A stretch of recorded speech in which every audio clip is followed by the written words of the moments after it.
सौभाग्यशाली तोता। बहुत समय पहले की बात है। एक छोटे से गांव के पास एक सुंदर जंगल था। उस जंगल में तरह तरह के पक्षी और जानवर रहते थे। उन्हीं पक्षियों में एक अनोखा तोता भी रहता था, जिसका नाम चिरकू था। चिरकू को लोग सौभाग्यशाली तोता के नाम से जानते थे, क्योंकि जहां भी वह जाता, वहां कोई न कोई चमत्कार हो जाता या किसी की किस्मत बदल जाती। गांव के लोग मानते थे कि अगर चिरकू उनके घर आ जाए तो उनके जीवन में सुख और समृद्धि आ जाती है। चिरकू हमेशा खुश रहता और अपनी मधुर आवाज में गाने गाता। लोग उसे फल और अनाज खिलाते और उसकी भलाई की कामना करते थे।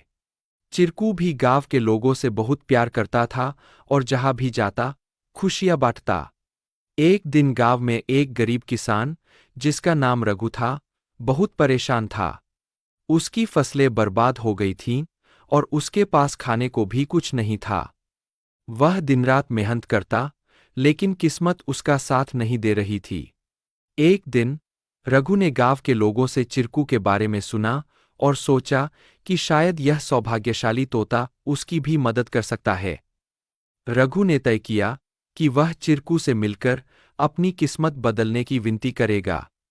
अगले दिन वह जंगल की ओर चल पड़ा और चिरकू को खोजने लगा। बहुत ढूंढने के बाद उसे चिरकू एक पेड़ की डाल पर बैठे हुए मिला। रघु ने बड़े ही आदर के साथ कहा। चिरकू ने रघु की बातें ध्यान से सुनी और उसकी आंखों में दया उमड़ आई। चिरकू ने अपनी चोंच में एक छोटी सी चमकती हुई पत्ती उठाई और रघु को देते हुए कहा, यह जादुई पत्ती है। इसे अपनी जेब में रख लो और जब तुम अपने खेत में काम करने जाओ तो यह पत्ती तुम्हारी किस्मत बदल देगी। रघु ने धन्यवाद कहा और वह पत्ती लेकर अपने घर लौट आया। अगले दिन वह अपने खेत में काम करने के लिए गया। जैसे ही उसने खेत में जुताई शुरू की, अचानक से बारिश होने लगी।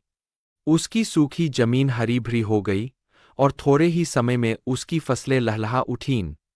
रघु की मेहनत सफल हुई और उसकी किस्मत सच में बदल गई।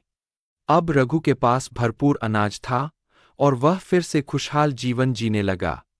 उसने गांव के लोगों को चिरकू की बुद्धिमानी और उसके द्वारा दी गई जादुई पत्ती के बारे में बताया। सभी लोग चिरकू की प्रशंसा करने लगे और उसे और भी अधिक प्यार देने लगे। लेकिन चिरकू ने रघु को एक बात कही थी। याद रखना, यह पत्ती सिर्फ तुम्हारी मेहनत का साथ देगी। अगर तुम मेहनत करना छोड़ दोगे तो यह भी अपना जादू खो देगी। रघु ने चिरकू की बात समझ ली और कड़ी मेहनत जारी रखी। धीरे धीरे उसकी स्थिति पहले से बहुत बेहतर हो गई। वह गांव के सबसे सफल किसानों में से एक बन गया, लेकिन उसने कभी यह नहीं भूला कि उसकी सफलता में चिरकू और उसकी मेहनत का कितना बड़ा हाथ था। कहानी से सीख।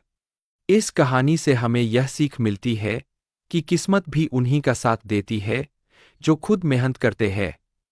सौभाग्य और अवसर तभी काम आते हैं जब हम अपने प्रयासों से उन्हें सही दिशा देते हैं।